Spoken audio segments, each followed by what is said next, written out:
नमस्कार दोस्तों, बहुत बहुत स्वागत है आप सबका एक बार फिर से टेक्निकल्स में। दोस्तों आज आप जानेंगे इस वीडियो में दुनिया की पहली टैंक बोट के बारे में। दुनिया की पहली टैंक बोट भी अब सामने आ चुकी है और इसे इंडोनेशिया ने बनाया है। इस तरीके की टैंक बोट आने वाले समय में काफी कारगर हो सकती है, खास करके समुद्री अभियानों के लिए।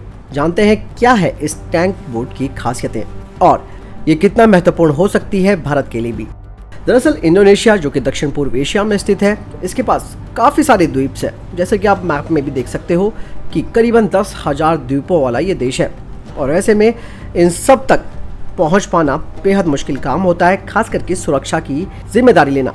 और इन सब चीज़ों को ध्यान में रखते हुए इंडोनेशिया ने एक हाइब्रिड टैंक बोट तैयार की है जो कि एक प्लाटून सैनिकों को भी ले जा सकती है और इसमें 105 mm की कैनन लगी हुई है। साथ ही एक ही बारी के ईंधन में ये 960 किलोमीटर की दूरी तय कर सकती है। और हाल ही में कुछ रिपोर्टें आई थी, उनमें इस बात का पता चला कि इंडोनेशियाई रक्षा ब्लॉक एक टैंक जहाज को डेवलप कर चुका है और इसे इंडोनेशिया की रक्षा ठेकेदार PT लुइन ने विकसित किया है।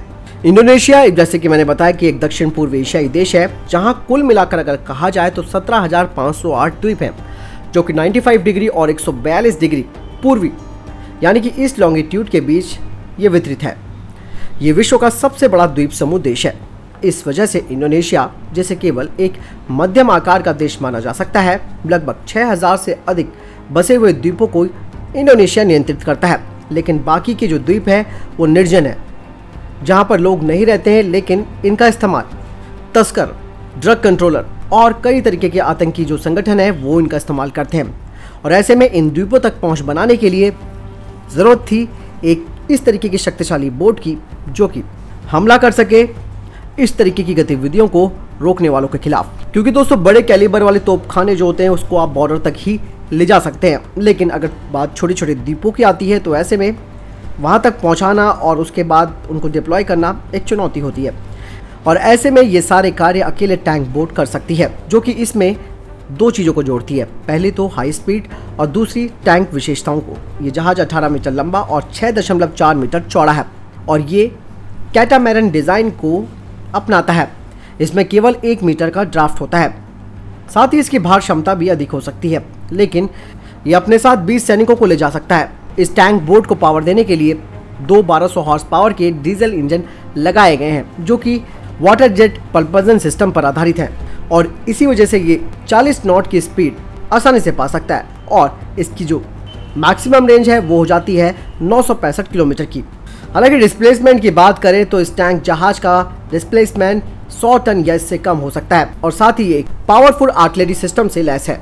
इसमें 105 mm की आर्टिलरी और 12.7 mm की full automatic remote weapon station इसमें लगाया गया है। 105 mm की आर्टिलरी को इस बोट के स्ट्रक्चर में जिस तरीके से टैंक टर्रेट पर लगाया जाता है, ठीक उसी तरीके से इसे लगाया गया है और ये बख्तरबंद वाहनों या किले किसी भी चीज से संरक्षित द्वीपों पर लक्ष्य भेज सकती है और ये कवच भेदी और हाई एक्सप्लोजिव गोले भी दाग सकता है।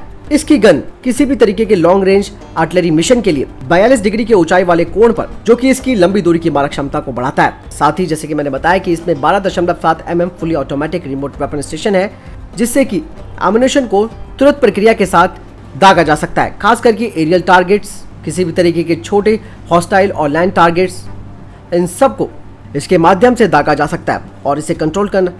और ये फुली ऑटोमेटिक है। ये टैंक जहाज को इंडोनेशिया का पहला नया हथियार प्लेटफॉर्म कहा जा सकता है, जो कि अपने आप के अंदर एक हाई स्पीड वाले कैटामैरन्स और टैंक के फायदों को जोड़ता है। इसीलिए यह इंडोनेशियाई सेना के घरेलू ऑपरेशंस के लिए बहुत ही उपयुक्त है।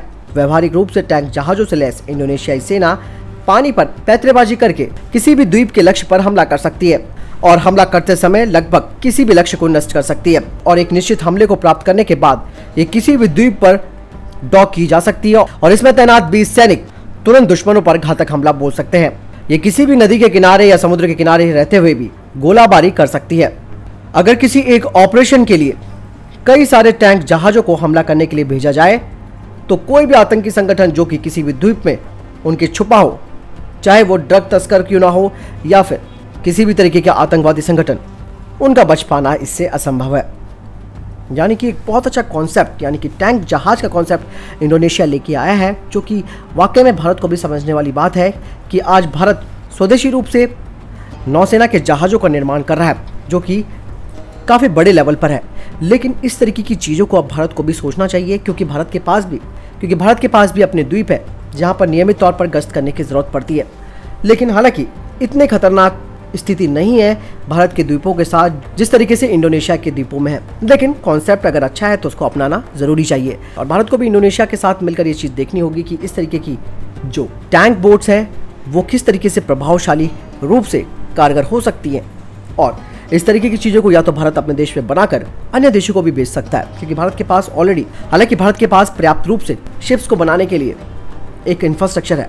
और अगर इस तरीके के प्रोजेक्ट्स भारत बनाता है अपनी नौसेना के लिए भी, या फिर कोस्ट गार्ड के लिए, या फिर अंतर्राष्ट्रीय बाजार में से बेच सकता है, तो ये बहुत अच्छा ऑप्शन भारत के लिए हो सकता है। और हमें दाद देनी पड़ेगी इंडोनेशिया की, जिन्होंने एक बेहतरीन कॉन्सेप्ट पर काम किया।